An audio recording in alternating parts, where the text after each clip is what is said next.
Welcome into tonight's edition of the Jungle Juice podcast. I'm Sam Gormley. He's Mick Nelson. Mick, what are we doing with our time now that the draft is gone? I don't know. We're going to have to find out some very clever ways to come up with shows now. We're out of things now. We have to be productive humans to adjust day-to-day life. We can't run our, how many mock drafts did you end up doing between February and last week? What are you, I don't like that you now have controls over trying to make yourself full screen and everything. I was trying to update my background because I want to just troll everybody that's pissed off about this. Yeah, I don't know how you do that. I think you go into settings down there at the bottom. I'm doing that right now. I'm figuring it out. But we appreciate everyone for tuning in to today's episode of the Jungle Juice podcast. On today's show, we are going to dive all the way into the NFL draft. We're going to go pick by pick, recap it. Did we like the pick? Did we not like the pick? Why? Why not? And so on all the way in. We're also going to go into some of the undrafted guys. There's a few really interesting cases and some guys that we really think have a legitimate chance of making the 53-man roster for the Bengals. And then ending up the show, we're definitely going to drop in a couple of our grades, some big thoughts for the Bengals.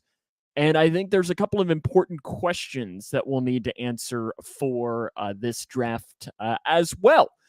But first off, we do want to make sure that we invite you to join us on our social media platforms. We're on Facebook. We're on YouTube. We are also on Twitter. You can follow us all there. We're also on your favorite podcasting platform, Spotify, iTunes, iHeart, all of the different ways we have for you to join us that way as well. But Mick, the NFL draft has come and gone. But before we get to that, I think it's important for us to hit some of the news headlines. And the first big story came out earlier today. And the story is, Mick, that the Bengals' new field turf is going to keep the B at midfield. And I ask you, do we care? I mean, not really. I don't know. I was telling you before this, I don't mind the B. I mean, yeah, I like the Leaping Tiger more, and I don't know why we ever got rid of it in the first place, but I don't think the B is that bad, especially when it's filled out. Like, we went like a decade without the white being filled out on the B as a midfield logo. Now that I wasn't okay with that, but yeah, I think it's fine. I like it. I don't mind it. A lot of people are upset about it. I don't know why, but yeah. I'm kind of with you. Like, I don't care. Like, and I don't want to be the guy that's like, all I care about is them winning football games. Like, but in all seriousness, I mean, the field could be pink, and if they go out there and win, then that's really all that matters to me in the long run. And I don't want to be that guy, but at the same time, I'm going to kind of be that guy, I guess. I just don't really care. I'm just glad we're getting updated turf, upgraded turf. Yeah, and I know that, the minor changes is I think that the font is just a hair different. They've changed it to match the new jerseys that were released prior to the 2021 season. Are you talking about like the number? Yeah, the numbers have changed. I think even the Bengals itself in the end zone has been tweaked. And I mean, the tweak is obviously, very, very minimal, but still it is some of the new changes there. The other big news is bittersweet, sad. I'm not entirely sure the word to describe it, but Boomer Esiason his contract not being renewed for the NFL today, along with Phil Simms. So two mainstays on CBS's NFL coverage will not return to the NFL today. They surprisingly, okay. They bring back Bill Cowher. And listen, Mick, I want to make sure, listen, we're Bengals fans. I just don't know that he's very good on it to begin with. And I try to take off my bias hat, but it just hurts even more because, Bengals fans lost their homer, and the homer that stays is the Steelers homer, and that's like a shot in the chest. Yeah, I'm not going to put too much into it. I think you have to keep a coach on there. Like, you have to have a coach on there, like on the pregame show. Like, everybody has at least one coach, Fox has had Jimmy Johnson for God knows how long. CBS has had Cowher for a pretty long time. ESPN's got Rex Ryan. Mm-hmm. Yep. Tony Dungy on the NBC broadcast. So I think you got to keep a coach there. And I think that in terms of the former players, I think they are just looking to get younger. I think they're trying to get more recognizable faces. I don't know if Boomer's necessarily that. He hasn't played in the league since I think the year we were born. So yeah, I mean, it's sad to see him go, but maybe they'll get Chad on or something. Yeah, I mean, that would be good. They're replacing him with Matt Ryan. Mm-hmm. Which, and again, I don't really have an opinion on Matt Ryan. He might be great. I don't know. And then you also gonna have JJ Watt, and that kind of hurts me too because JJ Watt is a little bit of a Steelers homer in there too because of his brother. So now it's like every time they open their mouths, I'm like, I don't want to hear all of this Steelers love. Give me some Bengals love. That's why I liked Boomer being a part of it. So I'm interested to see. I don't really care though. Brother, but brothers. I think Derek Watt plays for the Steelers still too. That's right. I forgot Derek Watt is a thing. Yeah, he does. He's exist. a person. He is. He's a living human being. He does technically do that. And then I know, Mick, you joked. The other big news: T. Higgins cut his hair. I know. I wish I had sirens or something. And then there's been some rumors, and I don't want to do this because it's 100% rumors that apparently Joe Burrow's single now. I don't know. I just hope that if that is the case, that everybody's okay and everybody's happy. How about we just leave it at that, right? Yeah. But then, Mick, I have to say too, and you don't know that I'm bringing this up today, but I dodged a big bullet this week. A huge bullet. As you know, I've talked about it on this show. Listeners know, is so on. Big Kentucky Wildcats fan here. Love the Cats. And Kentucky women's basketball has completely revamped their roster over these last couple of weeks. They have a new coaching staff. So when you get a new coach, you literally bring in all these new players. They've been looking at a guard who is transferring from Oregon State. And she was down to 2 schools. Kentucky was one of them. Her last name, Von Oelhoffen. Her father, no. Chemo. Yes. Oh, no. And thankfully, he picked USC earlier this week. And she's really good. So, like, for Kentucky, it's probably not the best thing, but I was just like, thank goodness. I cannot cheer for a Von Oelhoffen. I can't do it. I can't do it. I wouldn't want to have to hate her before she would even start. But it was weird seeing her dad pop up in like a UK because, they do like the recruiting pictures and there's Chemo's face. And I'm like, I don't like you. Get off my screen and get out of my colors. So I dodged a bullet for you. A former Bengal? He was. He was drafted by the Bengals, in fact. Okay. And then he broke our hearts. And Carson Palmer's knee. He did. Oof. But that's most of the news from the week. We can jump into now just our draft recap as a whole because there is a ton to get to as far as all of these picks and diving into it. Make sure to drop in a comment, too, if you're watching with us live on what you thought, who your favorite pick was, your least favorite pick was, some questions and so on with it. But first off, we can recap our mock draft game that we did from, I guess we did that draft, like a week and a half ago, or I don't remember when we did. Last Sunday. Not this prior to the draft. Sunday. Yeah. I wish we would have done it this past Sunday. We maybe would have been a little bit more accurate. Yeah. Because we were both very inaccurate. We went through and we tried to predict all 7 rounds. First round, we got 0 picks correct. Nice job, Mick. Second round, we got 0 picks correct.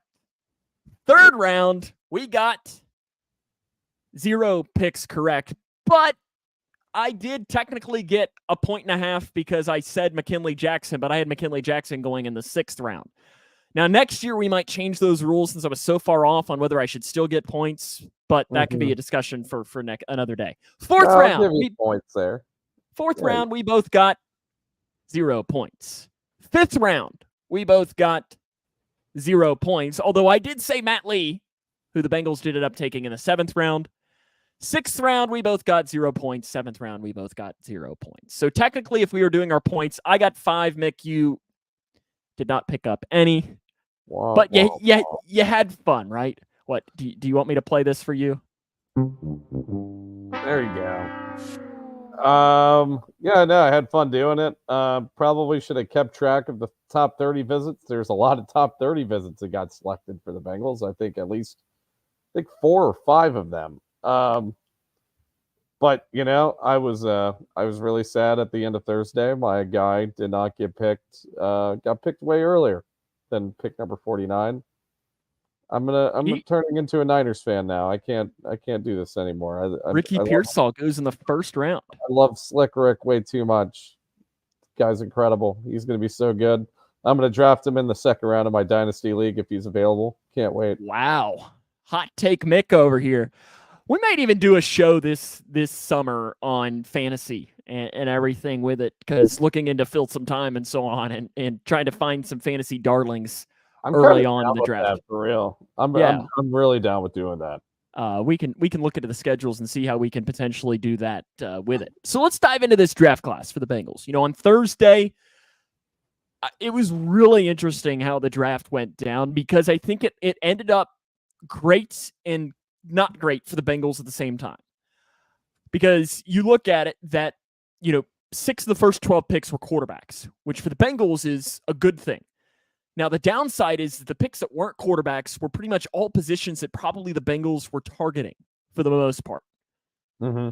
Now, when they went to 18, you look at it, they had Mims. They had the guy from Washington, Faltanu. Troy Fatanu, yeah. They had the corners, who were blown away that the corners were available for the Bengals as well. Langdon, I feel like this is the first time you've ever tuned in here. Yeah, also, I do love JJ McCarthy. He'll be picked with in my Dynasty League for sure by me early. Well, I wish you were in my league, because I don't know that that's going to work. But hey, I don't know. It'll be interesting. But they take Amarius Mims. And I think the only way to describe Amarius Mims, Mick, is he is a freak.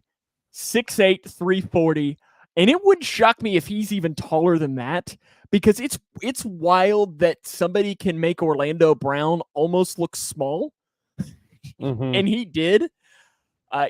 Now, the biggest things with Mims, we've talked about this a lot over these last couple of weeks. Appeared in 30 games, only made 8 starts, missed 6 games last year with an ankle injury, did not do combine workouts because he had a hamstring injury. I use the terminology, and I think you agreed with me, he is a lottery ticket. And the Bengals bought a lottery ticket. Yeah. And I don't know how I feel about that. Yeah, I don't hate the pick. I probably would have gone with the higher floor guy, which would have been Troy Fontenot, tackle out of Washington, who the Steelers picked 2 picks later. I was adamant they got a tackle, and I shouldn't be disappointed in that. But I also didn't think Quinyon Mitchell was going to be on the board at pick number 18, and I would have selected him before I would have selected anybody, because I think he is a top 5 talent in this draft, and he's here sitting on the board at 18. The Bengals I think they have a need at corner. Cheeto's gone. We don't know how DJ Turner's going to turn out. He could improve from a less than impressive rookie season, but we don't know. But yeah, I don't hate the Amarius Mims pick.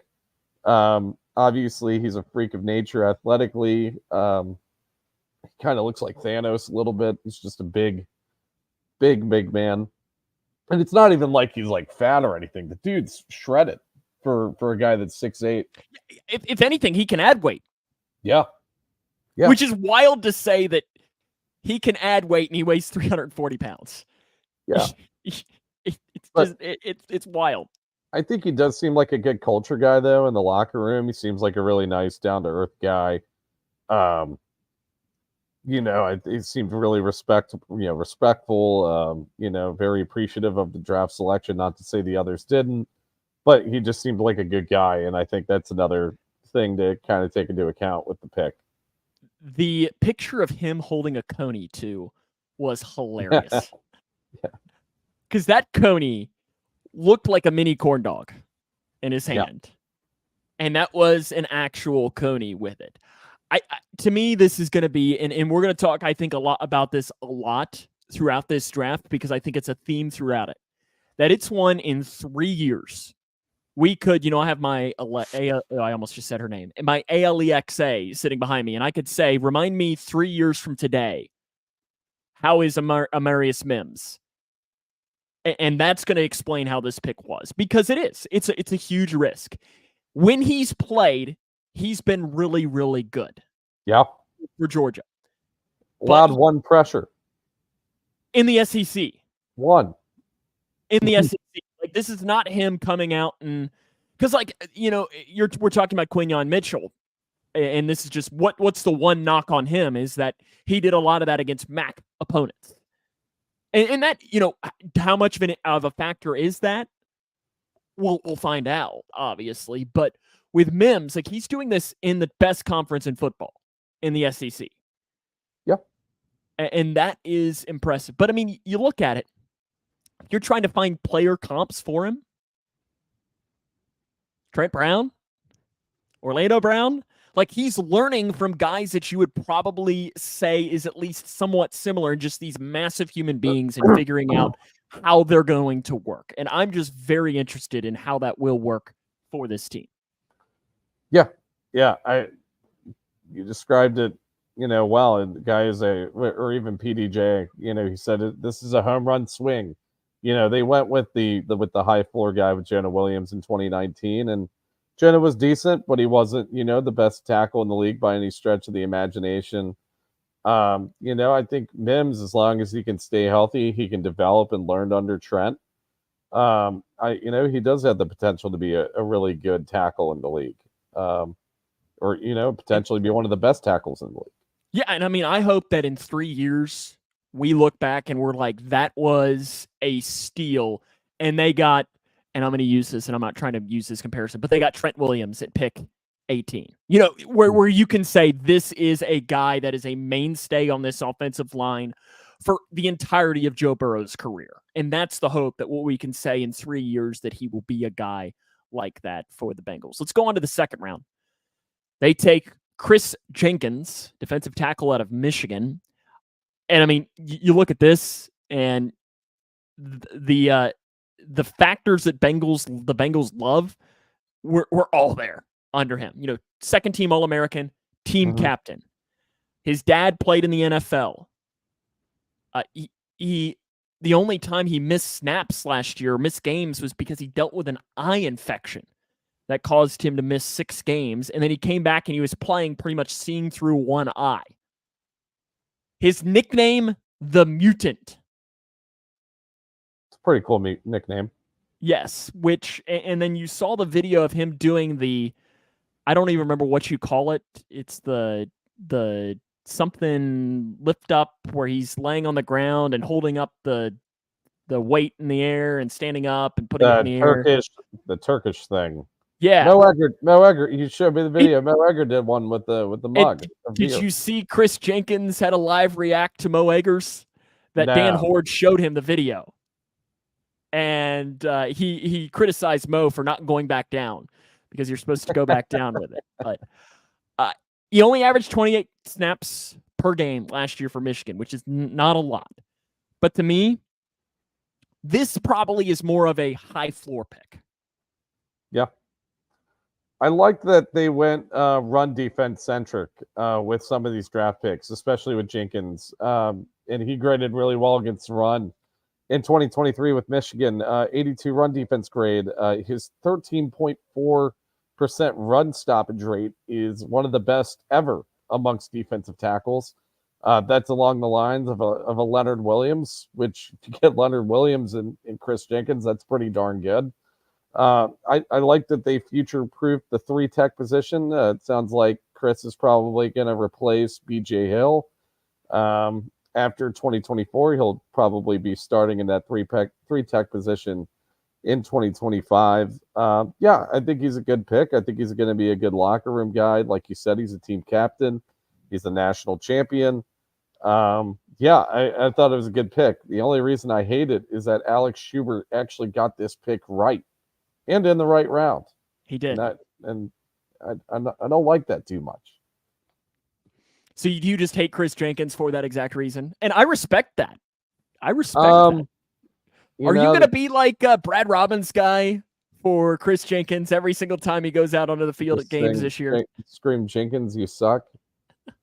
No, I won't do that. I like Chris Jenkins. I just don't like that Schubert technically beat us, I think. And he would have gotten 2 points with that pick. Correct. And technically, I ended up with 5. Okay, so he wouldn't have beaten us. I don't think he got any of the other ones. He did not. He did not get any other ones right because he had Giovanni Manu going in the 7th round, and the Lions decided, let's just take him in the 4th, which was a lot of that for this draft. And we'll talk about the Bengals doing that here in just a moment. But before that, Jermaine Burton, wide receiver from Alabama. Fascinating pick. And probably, I don't know that he's quite the lottery ticket that Mims is, but he kind of is at the same time. His on the field, he's not a lottery ticket. The guy's going to produce. He is going to produce in his rookie year. If I had to put a bet on who's going to get the most, who we're going to get the most usage of out of any of these, 10 players that we drafted, Jermaine Burton would 100% be my guy to pick there. First round talent, had some off the field issues, and also had an on the field issue with the Tennessee fan. Not a great moment, but the guy is electric. I think he'll be better than T, honestly, in a couple of years, as long as he keeps his head on straight. 82 receiving grade in 2023. He's going to be primarily an outside receiver, so I think they're probably going to play Jamar in the slot quite a bit here in 2024, which I'm not necessarily against. I think Jamar works pretty well in the slot. He's quick and shifty. I think it'd be fine to have him on the outside with T. T as the X. You can put Jermaine as the Y. 3.12 yards per route ran, 13th amongst wide receivers. ADOT, his average depth of target. Are you ready for this number, Sam? It's incredible. It's insane, actually. Is it over 20? It's 20.6. I was going to say it was. And if you watch the highlight tape, it kind of makes sense. The guy's just go balls. Defensive backs. Oh, yeah. I don't even know if we want to call him go balls. He's running like deep post routes. He's running a good route tree. Like it's not just go balls. But the guy, because he's not Xavier Worthy as far as speed. No, he's still really fast. Don't get me wrong. He's extremely athletic, but the guy has got a lot of polish to his route running game, especially for a 3rd round pick. Yeah, so for me, a couple of stats that I pulled as well. Average 18 yards a catch throughout his career. He played time at Georgia and Alabama. Another big pro to him, 197 career targets, 4 drops. That's pretty solid. Playing in big games along with that. You mentioned some of those negative moments. Took a swing at a Tennessee fan in 2022. Did have a big unsportsmanlike penalty in 2023. Attended 6 schools in 8 years, and I know that scouts had said that he had an up and down moments with the coaching staffs at those schools. But to me, one of the biggest takeaways was in the video where they made the call. They hang up, and I don't know that I've seen Zach Taylor so excited. I don't think I've seen him more happy for a draft pick either, maybe other than Joe Burrow. And you couldn't really see that with him and the other people in the room because it was COVID. COVID was going on there. So, but yeah, I think Zach was extremely, excited for this draft pick because I think they see what a lot of us see in terms of what the potential is with this pick. And honestly, even with the character concerns, he's probably not going to walk into a better locker room other than the Bengals. Bengals have been known to have a great locker room culture under Zach and under Joe Burrow and the rest of the gang. So I think I think he's going into a really good situation. He's got great receivers to learn from, Jamar and T. You also have, Trent Irwin, who I think is, a great leader. You got other people there. So, yeah, I mean, I think it couldn't be a better situation for him to go. And I just hope he can, stay the course and be what, a lot of us want him to be or expect him to be. You mentioned this, and I want to dive just a little bit deeper into it. Does this open up the opportunity to put Jamar Chase in the slot even more? Burton last year did have 59 snaps at Alabama in the slot, so he does have experience. Do you think this causes the Bengals to move Chase around a lot more than they have in years past? Yeah, I mean, they were already kind of tinkering around with that in years past. I mean, the past 2 years they had him work from the slot a little bit. I think that Jamar as a slot receiver would be absolutely insane. I think that they should definitely utilize him in that capacity more, just given his overall skill set that he has. I would say he's one of the best yak guys in the league. You want a good yak guy as your slot receiver. He's got decent build. He's not as tall as Tyler Boyd, but he's still 6'1", maybe 6'2". I think he's 6'1". So yeah, he's got good, decent size. It's not like he's a tiny receiver working from the slot. Yeah, I think that the Bengals are going to be lining Jermaine and T on the outside and putting Jamar in the slot. You might see some Charlie Jones sprinkled in there in the slot as well, and then moving Jamar to the outside. So they've got a lot of different formations they can play with their receiver room this year. And you even got Gesicki. Do you throw Gesicki in because he can kind of go outside a little bit too? He's played that at positions as well as bringing a different level to the slot receiver positions. And I just think that the offense now, and there is a factor that I don't think they addressed in the offense that we're going to talk about at the end of the show, but I think it is allowing for Dan Pitcher to cook a little bit.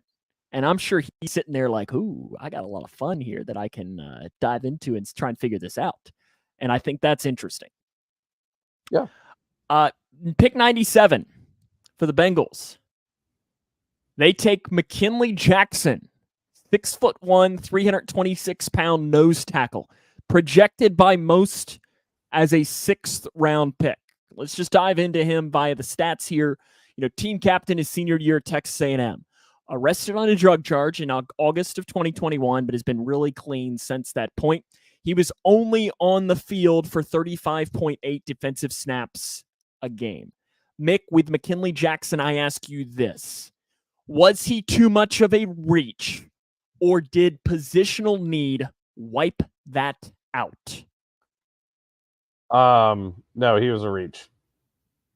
To elaborate further, I mean, we'll talk about another nose tackle I had similarly graded to McKinley Jackson and Christian Boyd, the nose tackle out of Northern Iowa. I think they were both pretty neck and neck on my draft board. I'm actually going to pull that up real quick. I had McKinley Jackson at 178. Christian Boyd was at 169, so he was higher. And Christian Boyd, I think, didn't get selected until the 7th round, if I remember correctly. So, yeah, I think that it was a huge reach, and it's kind of a reason why I think he kind of drags the draft grade down for me. Now, I know they did get a nose tackle, and they desperately needed one, but I think if they could have waited longer, there would have been other guys available, not just Christian Boyd, but Jordan Jefferson out of LSU, Miles Murphy out of North Carolina could have been available in the later rounds. But yeah, I thought McKinley was kind of a reach here. Here's my thinking, thought processes to when the Bengals, or what they were thinking of, is that, the Titans shocked everyone. And at 38, taking T'Vondre Sweat, I think everyone was like, whoa, okay. And listen, T'Vondre Sweat, 6 weeks ago, that's probably about where most people had him at. I mean, heck, there were conversations when we started talking about the draft is T'Vondre Sweat an option at 18 for the Bengals? Like, I don't know how serious those were, but at least it wasn't insane, 2 or 3 months ago for us to mention that. And then he fell all the way down to most of us thinking, well, maybe late day 2, early day 3. And then, the rest in there, I don't think anybody really expected him to go where he did to the Titans. So I'm interested if the Bengals go, oh crap, we need a nose tackle. Let's just get him. Mm-hmm. I mean, I think that's exactly what they did. Now, thank God they didn't select him, with pick number 80. That would have been a lot worse. I mean, so 97 is a little more easy to stomach than 80 is, but still definitely a reach. But yeah, I mean, I guarantee they saw, hey, we need a nose. Chris Jenkins is obviously not a nose. He's not big enough. Go and get the next next guy on your board, I guess, in that situation. And then with the Devondre Sweat thing, I know that some people are picking him as a late day 2, early day 3. I mean, I still had him even after everything. I mean, he was still number 65 on my board, I think. So actually, no, he's number 72 on my board. So, and given the scarcity at the position and how good Devondre Sweat was on the field, I wasn't shocked for him, for somebody to take a gamble on him earlier than what the pundits were putting him at. Yeah, no, and I'm not either, but I think that pick is why McKinley Jackson went in the 3rd round. Yeah. Because I think the Bengals realized there's only literally there were maybe 4 nose tackles in this draft. I mean, Boyd, Jackson, Sweat, and there might have been one more. Jordan Jefferson out of LSU. Yeah, there weren't many. No. And I think the Bengals just said, we got to get him. And listen, and maybe McKinley Jackson, you look at the RAS scores, and they're not great, but you know who they're better than? Devondre Sweat. DJ Reader. Okay. Now, does that mean that, McKinley Jackson's going to be a better player than DJ Reader? No, of course it doesn't mean that. But heck, and that's also the thing is, if McKinley Jackson is DJ Reader and you're taking him at 97, sold. So Braden is a football player here at Grayson County, but Braden, I'm going to let you're trying to put it on the screen here. I'm going to let, okay. Yeah, throw it on the screen. Mick, you're the one to answer this question because I don't have any absolute idea. Man. What do you think about the Kendrick and Drake rep beef going on right now? Because, there's nothing like breaking down NFL draft than talking about Kendrick Lamar and Drake. God, I hate rap beefs. I think Kendrick definitely cooked Drake on the song that he made, the Euphoria. Euphoria is what it was called. Yeah, Kendrick cooked Drake. I just don't think that rap beefs or diss tracks. I just don't think that really suits Kendrick. Kendrick's just been a very philosophical. Drake clears. Yeah, okay, buddy. Drake couldn't hold up a flame to Kendrick. Anyways, no. I'll tell you what. On my bingo card, I didn't have this as a topic on the show. For one, I didn't expect you and Braden to have a rivalry here. I don't. It's probably more of a rivalry than Drake and Kendrick because Drake made. No, he did not. What are you talking about?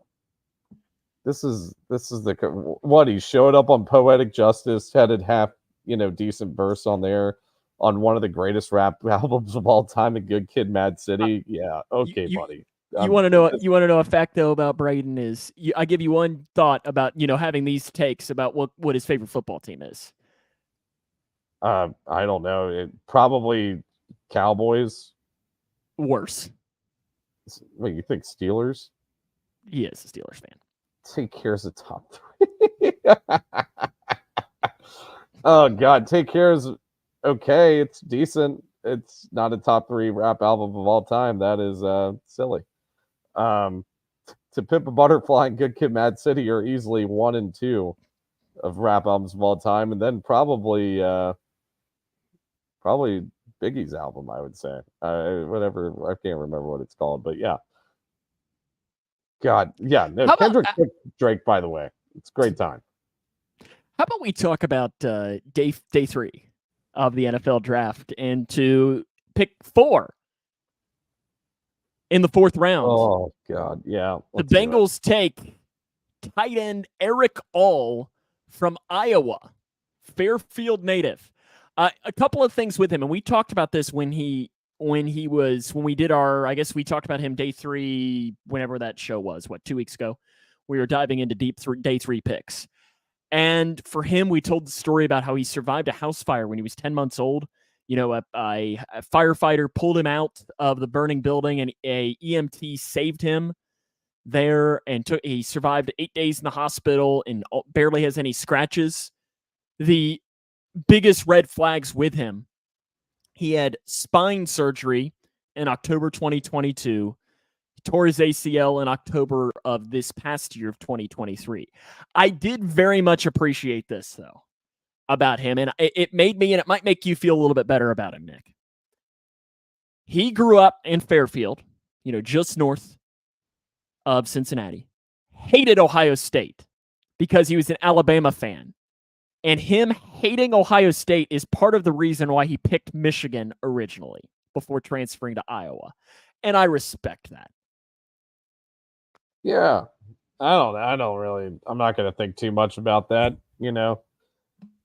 Followed along with his morals, picked Michigan, then transferred to a different Big Ten school, one without an offense in the Iowa Hawkeyes. Yeah, I'm not a big fan of this pick. I forgot the most important stat. You mentioned it, and you saying that. Eric All led Iowa in receiving yards last year and missed the last 7 games. Oh, my God. And it was only like 250 receiving yards, which is hilarious. And it just shows you how bad Iowa was. But go on what you were saying. Yeah, I didn't love this pick. I thought it was kind of a reach for this pick as well. He was number 180 on my board. We picked him at 115.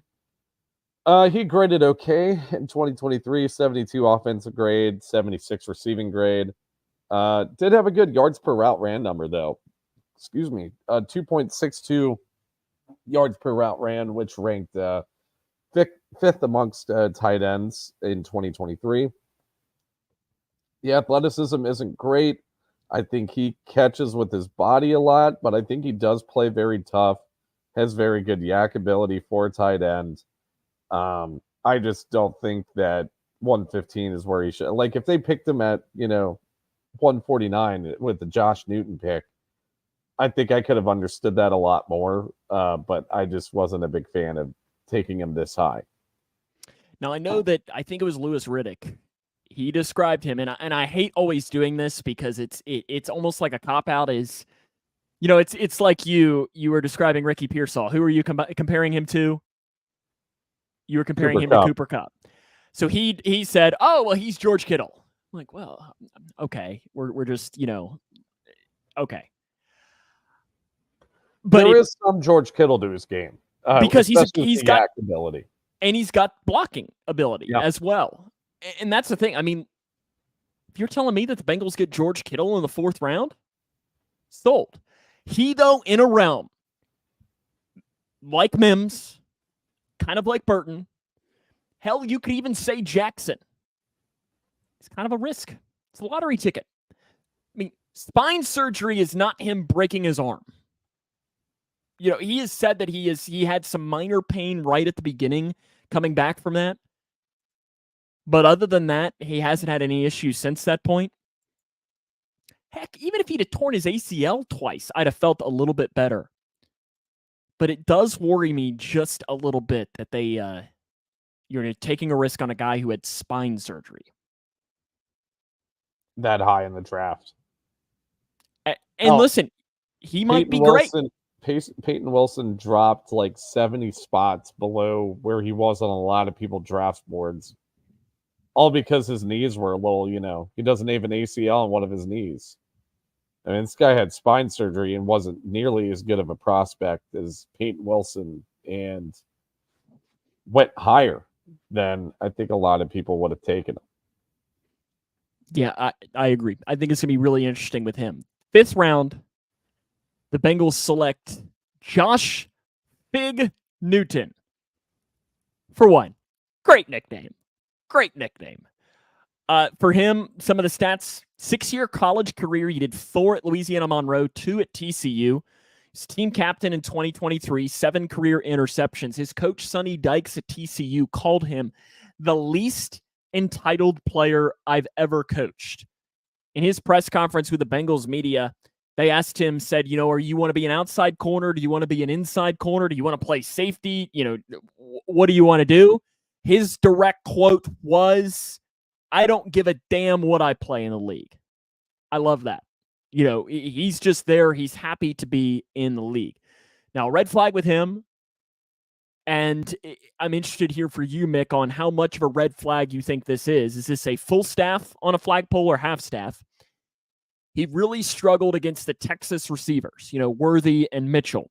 9 catches for 131 yards and a touchdown, and also had 2 penalties called against him.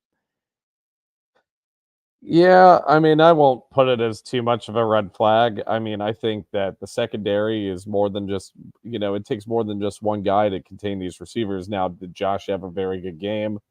No, not by any stretch of the imagination. And I guarantee that's probably what tanked his draft stock. But we've seen him play, we've seen him play a lot of football in college. I mean, he's played 5 years he's played 5 years in college football. I think 3 with TCU. Had a better 2022 than 2023, graded an 82 in 2022. I think for the longest of time, he was valued as a second-round draft pick, as a late second-round, early third-round pick. I don't know why he slid off boards. I guess, some of it might have to do with that Texas game. But, yeah, I don't think it's too much of a red flag. Also plays very good in zone defense, which I think Lou likes guys that play very good in zone. He prefers that over them playing man, so. Yeah, I think it's a good pick in the 5th round. They needed a corner, and I like his versatility too. There's another guy coming up that we're going to talk about in a little bit later on that I think, he mentions Jalen Davis. Tommy does. I think there's another guy that might be taking Jalen Davis's spot that we're going to talk about here in just a few minutes as well. Did you have anything else, or do you want to move on here to the 6th round, the first pick there? Let's move on to the 6th. Tanner McLaughlin, tight end from Arizona, 6'5", 244 pound, ran a 4.61 40. For the 2nd straight year, the Bengals go to Canada and draft a guy. He's from Alberta, which is interesting. I'm trying to think, because I was thinking when he got drafted, I was like, man, if the Bengals ever drafted somebody from Canada, and I was like, oh, they did last year. Chase Brown, he's Canadian. He's 25 years old, so he's older of a prospect coming out of the NFL draft. He passed Gronk with the most career catches as a tight end at Arizona. Last year, 45 catches, 528 yards, 4 touchdowns, and 0 drops. For me, Mick, and you might disagree, is if Eric All and Tanner McLaughlin would have been flipped, I don't think anybody would have complained. Yeah, I still think I actually have McLaughlin lower on my board than Eric All. I got him like 6 spots lower, but I still like the pick in the 6th round. I think if he was picked in the 4th, I know he was on Daniel Jeremiah's like top 70 or something, and he was like 67th or something like that. Not sure where the evaluation was there or why that evaluation was so high, but I do like the pick at pick number 194. Great speed measurables, like you said, ran a 4.6 40-yard dash, which is pretty good for a tight end. 9.39 RAS scores, has good explosion measurables, decent size. Yeah, I thought it was a good pick. And he also plays with really, really good effort. He seems like a dog out there on the field. So I think he translates probably better to this offense, at least in the near term, than Eric All does. Tommy asks, is McLaughlin eligible to be their international player? To be honest with you, I don't know enough about those international player rules. I don't know either. I'm going to say no because he's spent so much time in the States. But honestly, I have no idea when it comes into that. I think it's an interesting pick, although I did not have on my bingo card. Yeah, I did hear that his nickname at Arizona was McGronklin. Listen, I mean, that's the thing. You're telling me that the Bengals have a chance to get Kittle and Gronk in the same draft? Again, I'm not trying. Very optimistic. But hell, you're telling me that we get, and who are we comparing Jermaine Burton to? since it's got to be somebody from his school. So Alabama, Devontae Smith, No, Julio Jones. I think he's not as physical as Julio, but I think he's got just as much dynamicism to him as Julio does. So we've got the Bengals drafted Trent Brown, Julio Jones, George Kittle, and Rob Gronkowski, all to add to their offense. And DJ Reader on the defensive line too, right? Because McKinley Jackson, we're saying his RAS score is very similar. So there you go. That's the optimistic view when it comes to the Bengals. Very interesting pick with the second pick of the 6th round. One that we never mentioned because I don't know that either one of us really thought it was a position that the Bengals were going to target. Now, the Trey Hendrickson news did at least maybe sway a little bit. I think they're calling Trey's bluff on that. I can't imagine him getting traded. Cedric Johnson, defensive end from Ole Miss, led Ole Miss in sacks last year with 5.5. I know most places had him projected as a 4th or a 5th round pick. So it seems like it was great positional, great value there late in the 6th round. It's an intriguing pick. Yeah. I think it was a great pick. He was number 150 on my board. We got him at pick number 214. Great athleticism, 9.67 RAS score, elite speed and explosion grades, which I think that translates pretty well to edge rushers. Didn't grade too great in 2023. He had a 67 defensive grade, 71 pass rush grade, and a 59 run defense grade, which, that 59 run defense grade is it's a little bit of an eyesore. Has a very high missed tackle rate at 22.5% of his potential tackles were missed. But did have 32 pressures and 4 sacks in 2023. I think he's really good at retracing his footsteps in his pass rush. I think he plays with a really high motor. I think he's got a lot of potential. And, I was kind of surprised with them going with an edge rusher because it seemed like they were set at that position for 2024. But also you've got guys that are probably not going to be on the roster in 2025. And you've got quite a few of them too. You've got Joseph Osai, who's probably not going to be there, not going to be on the team next year. I don't think I think this is Cam Samples last year too, if I remember correctly. What was he picked in 21 or was he picked in 22? I think 21. 21. So Cam Sample and Joseph Osai are probably gone after this year. At least one of them is going to be. You probably need to. Beef up the ranks a little bit there. And there's no guarantee Cedric Johnson's going to be on the team either. We saw Jeff Gunter get picked a couple of years ago and didn't make the team. So, yeah. Yeah, I think it's an interesting pick. I'm intrigued to see if he could be one of those guys that becomes a preseason darling. Every year Bengals fans love one guy in the preseason. It was that guy that Tommy loved last year. The defensive, was it Dominique Davis? No, that's the guy I liked a lot last year. Well, then you had the guy from Marshall. Raymond Johnson. That's Raymond Johnson. That's right. And then the guy from Marshall a couple of years ago.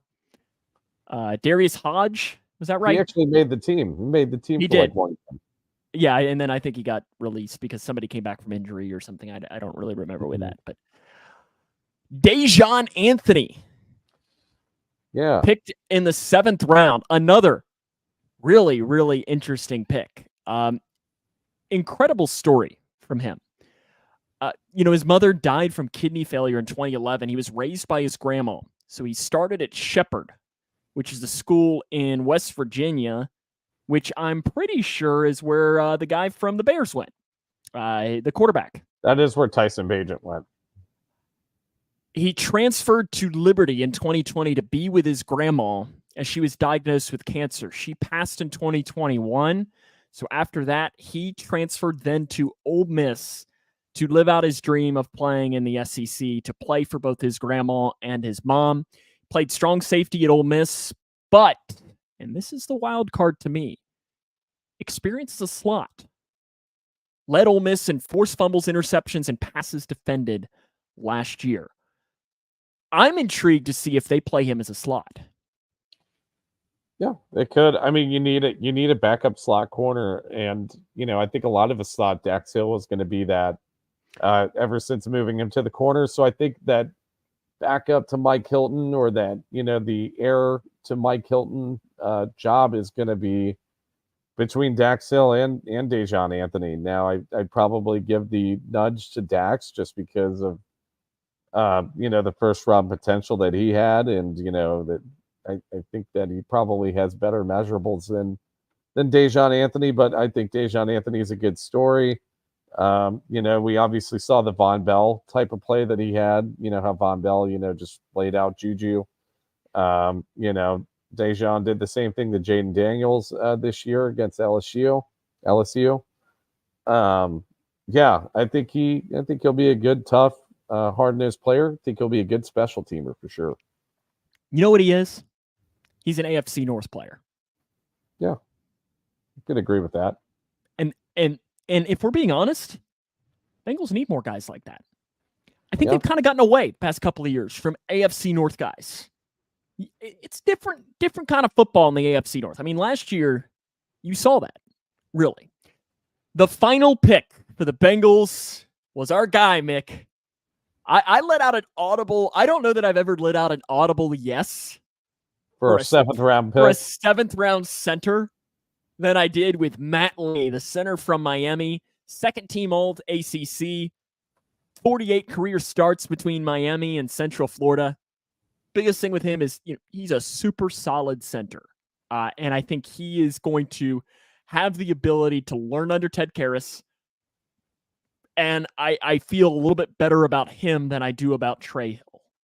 Yeah, so I think this all but confirms Trey Hill is going to be kicked out to guard as a backup guard for 2024.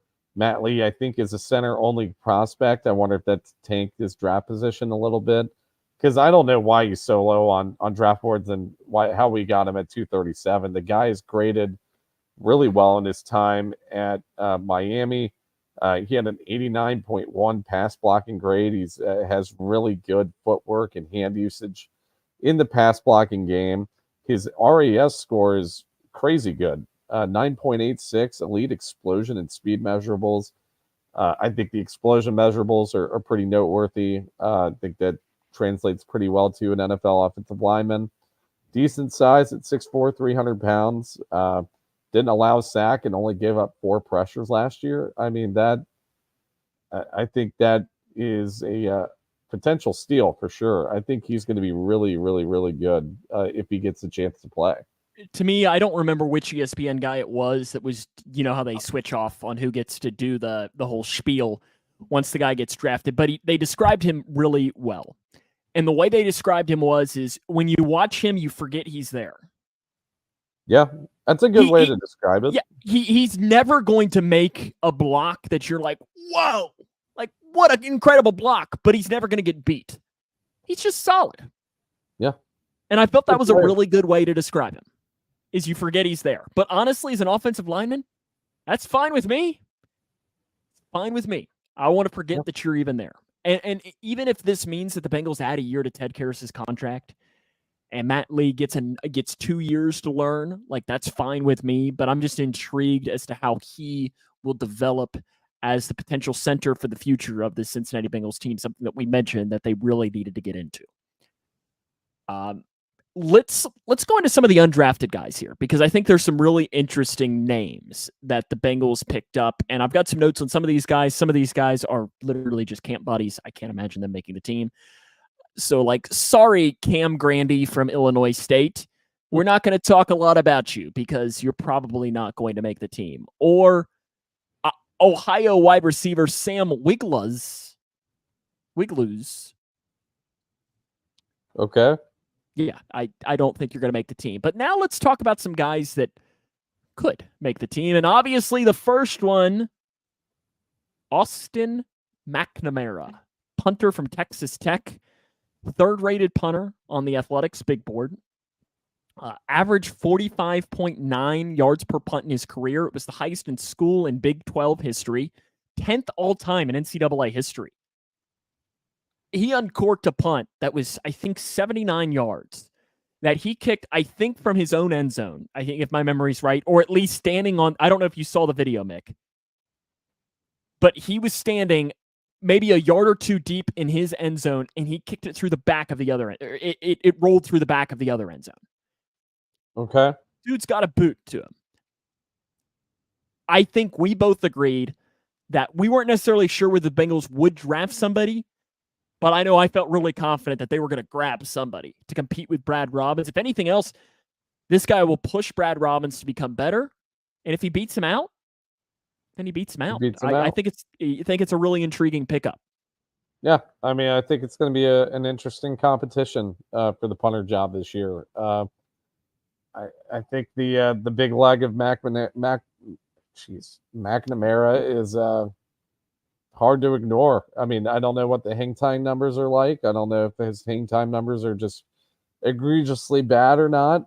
But I mean, the length he has on his punts are pretty good. You mean you didn't break down the film on him, on his can't say I did. styles? I didn't even know who he was until, a couple days ago. Him? Yeah, when I read into him, I was like, oh, this guy sounds kind of good. A name that we both liked, Indiana linebacker Aaron Casey. This seems like a really good pickup. Second team All Big Ten, led the Big Ten last year in tackles for a loss with 20. He was a team captain. Here's an interesting stat for you, Mick. He averaged 1.7 tackles for a loss per game last year. Only one other player in NCAA football had that much or more. Vontaze? And last year in NCAA football. Last year. And it's one of your boys from UCLA. Oh. Mousau? I can never say it. Latu. Oh, Latu. Latu Latu's he's an edge rusher too. So this is a linebacker competing with a edge rusher in that those were the only two players in all of NCAA football that averaged 1.7 tackles per loss per game last year. Latu and Aaron Casey, and the Bengals got him undrafted. To me, he seems like a good pickup to potentially take Marcus Bailey's spot. Yeah, I mean, I think they definitely needed to walk away with a linebacker. I would have preferred them that they drafted one, but I mean, they came away with Aaron Casey here as an undrafted free agent. I don't know if he was even on my big board. I'm kind of taking a look at that. It didn't grade too great in 2023. I think the coverage grades kind of dragged his grade down. He had a 64 defense grade, but 71 against the run, which is pretty good. His 52 tackling grade is a little concerning. He does have a very high missed tackle rate, 19%, which isn't great for a linebacker. Coverage grade's pretty bad too, graded a 48. 70 pass rush grade too. That's why he's undrafted. Yes. Like you're looking at these stats and you're saying, well, how was this guy not drafted? Well, there you go. Like, there's your reason. And to me, I mean, if he makes the team, he's a special teams linebacker. Yeah, and you need one of those. You need yeah. And I'm very intrigued. Do you need more of them now with the new changes to the kickoff rule? I mean, I don't know, maybe. I think linebackers translate really well to special teams anyways. Even with the new kickoff rule, it probably feel like you got to see it in action, but just theoretically, I think that would translate pretty well. It's going to be very interesting to see how it goes. They get a quarterback, which we did expect, to compete with Logan Woodside. Remember him? He's back. Which I can also mention, Mick. You know who he ended his high school football career against, right? No. Cooper Jaguars. Cooper. Oh, was he a Kentucky guy? Yeah, he went to Franklin County High School. Okay. So I saw him play his final high school football game. Does that mean anything at all? Of course not. All I remember him about is that he got drafted by the Bengals and 2 weeks later got a DUI. And he's had a couple of those, I think. Yes. So they bring him back, and to compete with him out of Northern Illinois, Rocky Lombardi, which is a great name for a quarterback. It really is. Two-time team captain at Northern Illinois, transferred from Michigan State. 58% completion percentage last year. Ooh, brutal. Well, brutal. I think we know why he was undrafted. Yeah, he's a camp body. He is this year's Drew Plitt in my eyes. Yeah. I don't know. I don't really have much on Rocky Lombardi. I'm looking at his grading. Didn't grade terrible. 57% completion grade, not the greatest. 10 touchdowns, 5 interceptions. I think he came on pretty strong towards the end of the year, albeit against MAC competition. Yeah. Wisconsin linebacker Muma Jongmeta. My God. Born in Cameroon, which is interesting because I can't imagine the Bengals have ever had somebody from Cameroon. At least I can't think of it. For him, lots of injuries in his career. That's pretty much been the story of his career. But where I don't think he's making this team, he has no special teams experience in his career. Yeah, you kind of want people with that. Now, I do think grades at linebacker. I think he grades better as Aaron Casey at the linebacker position, though. But at linebacker, you need somebody who has special teams, especially linebacker that he's because to be a linebacker and not play special teams, you have to be Logan Wilson or Jermaine Pratt. You've got to be a starter in that realm. And with him not being either aspect of that, I just don't see a way that he makes this team. I could be wrong, but I still do not see a scenario where he makes the Bengals. I mean, you could always coach somebody up in special teams. I mean, that's, Yeah, and maybe that is. A name that, thanks for coming, Michael Dowell, safety from Miami, Ohio. Did you want to drop something on Michael Dowell? I don't even know how to spell his last name. Dowell. Do well. I can't spell for some reason. Safety from Miami, Ohio. He's a camp body. I didn't find much information on him. Appreciate you. He graded really well for Miami last year. 85 defensive grade, 85 coverage grade. Run defense 84. 6'1", 221. He's got a good build to him. I don't know what the athleticism numbers are like. Let's see what those are. If he's got an RAS, he probably doesn't have an RAS. Oh, he does.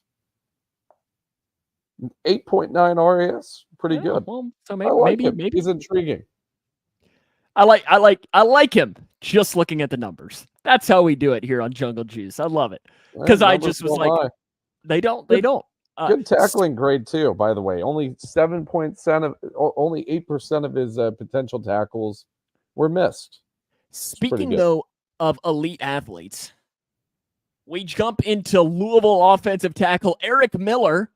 For one, he's 6'7", 311 pounds to tackle. He ran a 5.5 40, which is very slow. Yeah. Now, does that really matter at tackle? I don't think it really does. But he was like the slowest person at the combine. Again, this to me it's a camp body. Yeah, I don't really have much on Eric Miller here. I'm looking at his RAS, 5.22, not very good. And he probably gets points for being a massive human being. Is probably where he gets most. He does get a good grade for 6'7" height. Pretty good. Graded okay. 2024, 2023. 74 pass block grade, not bad. 65 offensive grade. His run block grade, and I think this is where the lack of speed probably does show because he's not getting to the second level probably.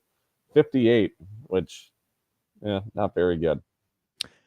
A couple other names we'll just rip off really quick here. Elijah Collins, a running back from Oklahoma State. You've got Tulane safety Lance Robinson. Illinois State tight end, again, Cam Grandy. We'll give him another shout out. Here's, to me, Mick, maybe the most interesting name. And to me, here's my prediction. You're hearing this right now. Bengals fans love to fall in love with an undrafted free agent to make the team. Here's the guy. Are you ready for him? Cole Burgess. Where did Cole Burgess go to college, Mick? I could give you the next 3 weeks, and you would not pull out Abilene Christian. Cortland. Ah. SUNY Cortland, which is a D3 school, the school that won the Division III national championship. He ran a 4.45 40. He had 66 career kick returns, 3 for a touchdown, averaged 25 yards a return. He won the D3 championship, as I mentioned, with nearly 1,400 receiving yards as a senior. Here's an interesting thing for him. He missed 2 years of college. He did not play the COVID year because in D3 football was kind of weird, and Cortland just decided we're not playing. And he got suspended the entire 2021 season for throwing a Halloween party during COVID. So he got kicked off of campus for a year and then came back and doing it. To me, though, I just feel like this guy, he's fast. He's not the biggest guy in the world.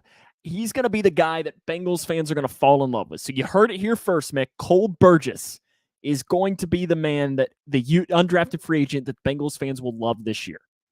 Lombardi to Burgess. Burrow to Burgess. Lombardi to Burgess. Preseason darlings.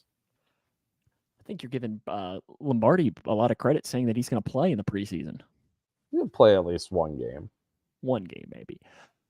We can go to Justin Blazik, defensive end. Where did he go? No idea. Wisconsin Prattville. Prattville, I think. It's at least what I... It might be Prattville. It might be. Facts are optional on this podcast. He was a 2-time D3 first-team All-American. 3-time team captain as a defensive end there for Wisconsin Prattville. Seems like he's an interesting enough guy for that. You've got Southern Illinois safety PJ Jules. He'll turn 26 on the 18th of May. He has a lot of special teams experience. He was first-team All-Conference at Southern Illinois last year. We mentioned Sam Wiglas from Ohio. And then LSU running back Noah Kane is another guy. He transferred to LSU from Penn State. Really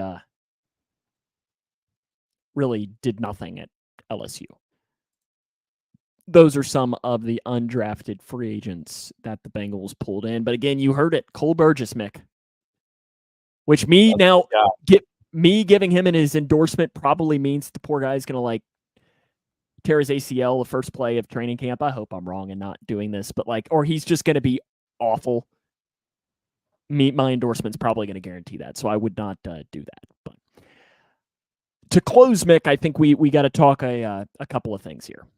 First on, it's time for us to drop our grade for the Bengals draft. What do you grade the 2024 Bengals draft? Or do you want me to go first? No, I'll go first. I'm going to give it a C-. Wish I was giving it a better grade. I don't mind the Amarius Mims pick. I think he could be a really good tackle, but you had Quinyon Mitchell at the board, and I think Quinyon Mitchell is a top 5 talent in the draft. I think he's going to have a Sauce Gardner type of career in the league. So that was a little disappointing. The Eric All pick, I think, was a huge reach, and the McKinley Jackson pick was a huge reach. But you had good picks as well. Chris Jenkins and Jermaine Burton were both really good picks. Matt Lee in the 7th round, I really liked. Josh Newton, solid pick in the 5th round. But there were just too many reaches for me to give it any higher than a C-. I've been going back and forth between a B and a B-. But I think it is safe to say, and I mentioned this at the beginning, that in 3 years, this draft could be an A or this draft could be lower. And I think for you, I mean, this draft, because if Amarius Mims is a bust, then you're looking back at this draft completely different. Because that's how it always looks, is you always look at the top of those drafts. You don't remember some of the darlings that you get late in the rounds. You will look at Mims, and that pick, there is a lot riding on it. And it could turn out that it's great, or it could turn out that it wasn't great. And I don't really know with that. Mick, for me, I've been wanting to ask this question. I've asked this to myself a lot over these last couple of days as well. The biggest consistency for the Bengals in this draft was the word risk. They took a lot of risks. And I ask you this. Are the Bengals in a position right now to have taken a draft filled with so many risks?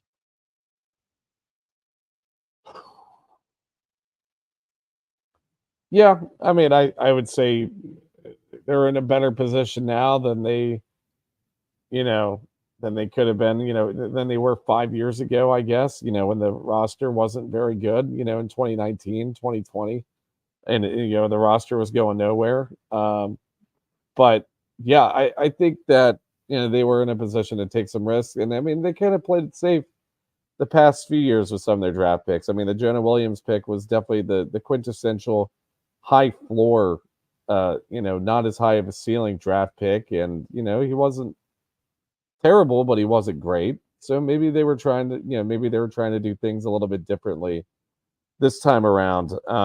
Yeah, I mean, I think that, take a gamble on some of these guys. Maybe it'll pay off.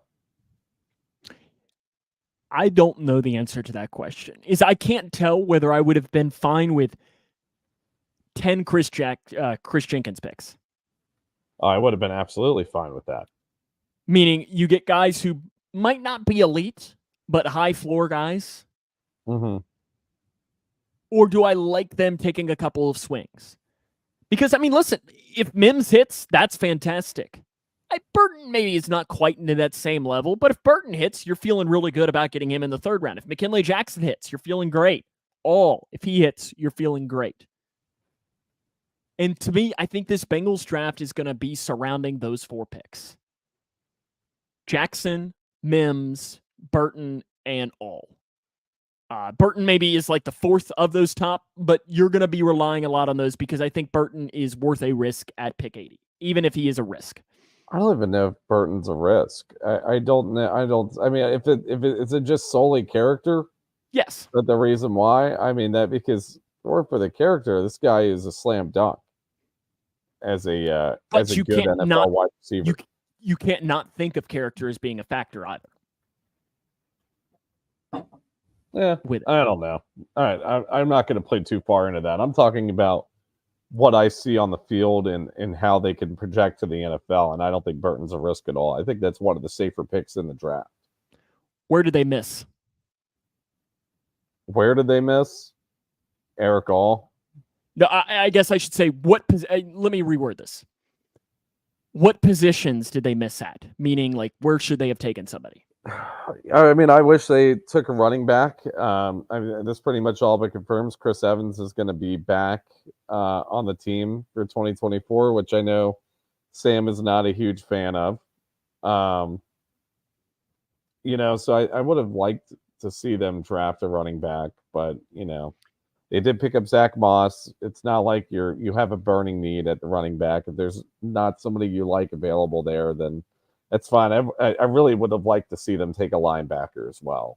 I mean, I know they got Aaron Casey as an undrafted free agent, but I think there were people available like Darius Mossau out of UCLA who they could have picked in the 6th or the 7th that I would have been really happy with.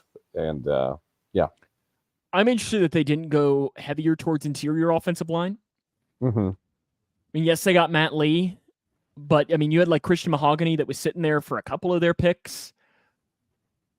I am a little surprised they doubled up on tight end.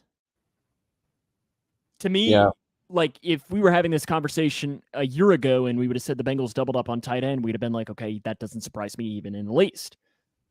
Yeah, I mean, Tanner Hudson might not be on the team now. There's a good chance he's not. Do they keep 3 running backs and keep an extra tight end? I would not keep 3. I would not keep 5 tight ends on any. I think 4 is a lot.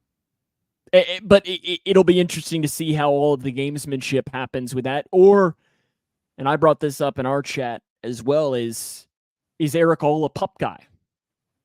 You put him on the PUP list, and then that allows you to keep McLaughlin, and then you can make a decision about All in 8 weeks when you potentially have another injury or something like that. I'll be interested to see how that goes as well throughout training camp in that to me is maybe where this could be heading more than likely. I do also want to at least mention, Nick, and this might upset some of our listeners, but I don't really care. Can we get off the Buckeye just like we don't have to draft every single Ohio State player, and you might. I haven't really seen any of those posts this year. Did you not hear about Cade Stover? Holy. Yeah, no, it was wild the amount of people that were so mad that they passed on Cade Stover. It just, I know every fan base loves their players and so on, but, and it might just be that I have my head on straight, but you didn't hear me vouching for Ray Davis from Kentucky. Hell, even Malachi Corley. Mm-hmm. I even mentioned that. Now, listen, if the Bengals would have drafted Malachi Corley, I'd have been waving my red towel like crazy. But I didn't think it was a great fit. So I just let's take off our fan hat. You didn't vouch for Rasheen Ali. No. You didn't vouch for. Not very happy about where he landed either. But I don't even remember where he went. Where did he go?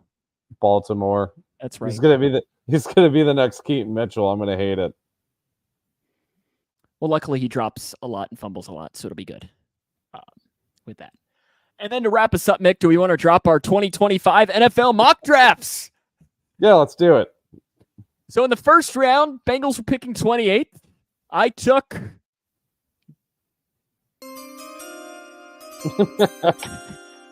oh, God. From Penn State. You know, he's great twitch. He's got good length. I'm talking out of my butt right now because I don't know anything about this guy. Who did you take? I also took Abdul Carter, edge rusher out of Penn State. With a 60th pick, I took Jonah Savaiiana, interior offensive lineman from Arizona. You could not. I don't think you pronounced that right. I don't have the name available, but that was about as bad as Jamal Charles' pronunciation of Swamataya. Ashton Ginty, running back out of Boise State for me. Okay, I'm going to put this guy's name into our chat here. Savaiiana. Where's our chat? It's over on the right. It says there. Savanaya. That's the one I'm going with. Sure. That's who I picked. With a 92nd pick, I take Barryon Brown from Kentucky. Speedy wide receiver. I think he'll be a first-round pick. You heard that me right now. Who'd you take at 92? I took Bryson Nesbitt, tight end out of North Carolina. With pick number 124, cornerback from South Carolina, Nick Amanwori. I also took that guy. He's good, isn't he? Sure. He's got great ball skills. Good length.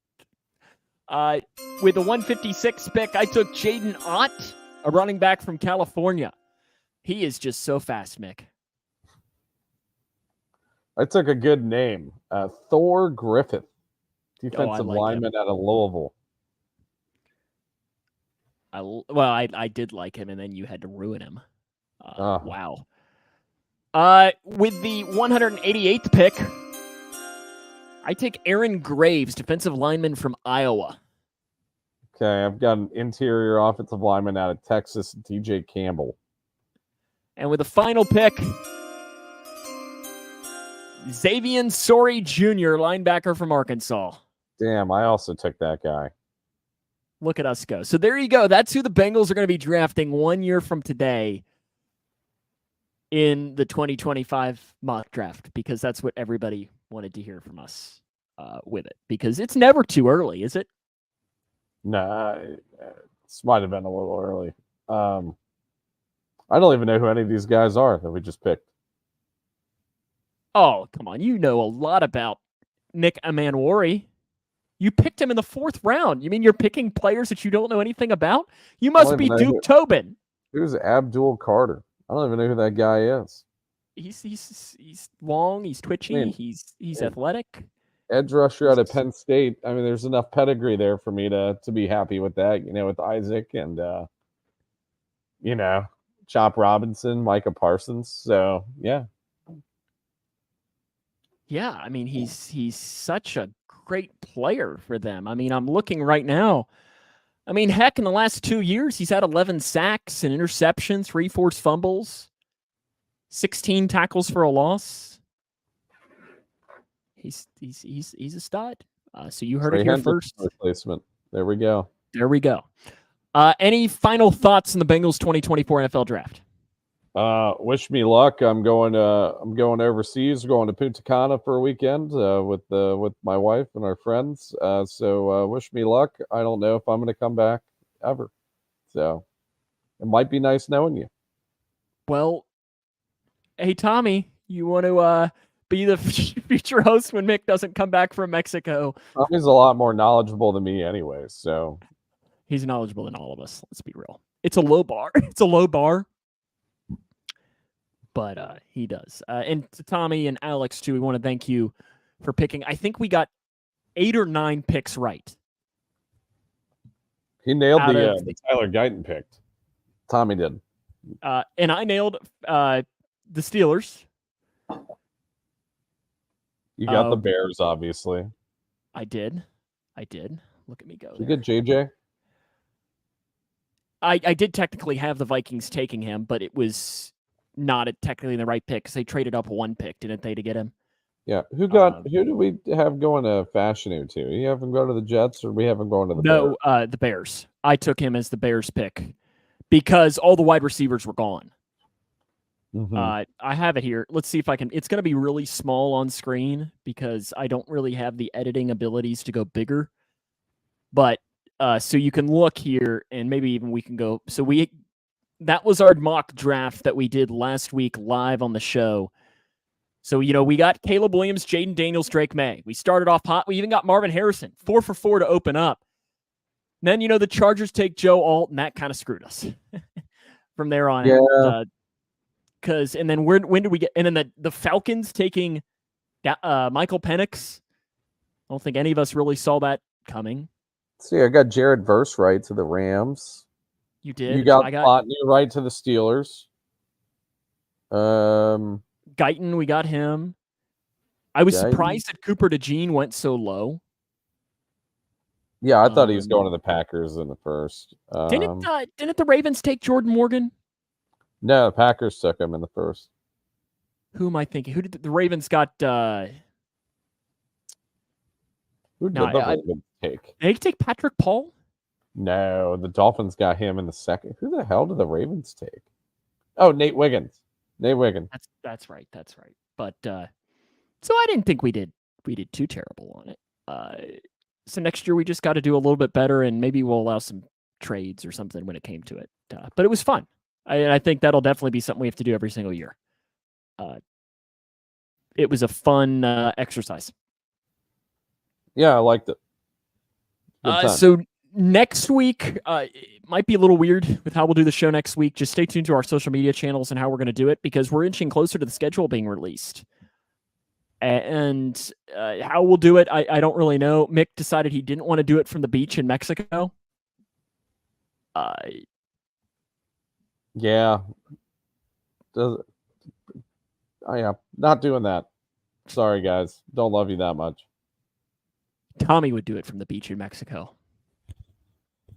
He probably would. He would do it because he cares about our listeners.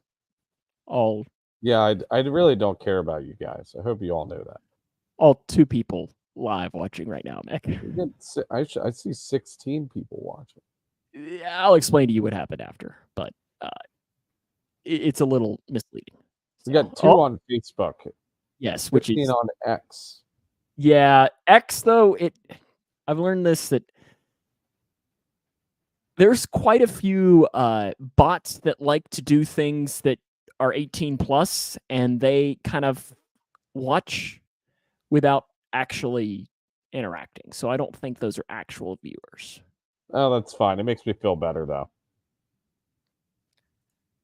Now that's a fair turnaround too. That you can stay and do the show, and Tommy will go to Mexico for you. It's an interesting bargain, Tommy, but I'm going to go with I'm going to Mexico. I'm actually going to the Dominican Republic if we're being accurate here. Punta Cana. Mexico, Dominican Republic. Aren't they all the same in the long run? No. Mick, we'll see you when we see you. That'll wrap us up for this show of Jungle Juice. Follow us on all of our social media channels and everything. We look forward to the next show. All right. Yep. Who day?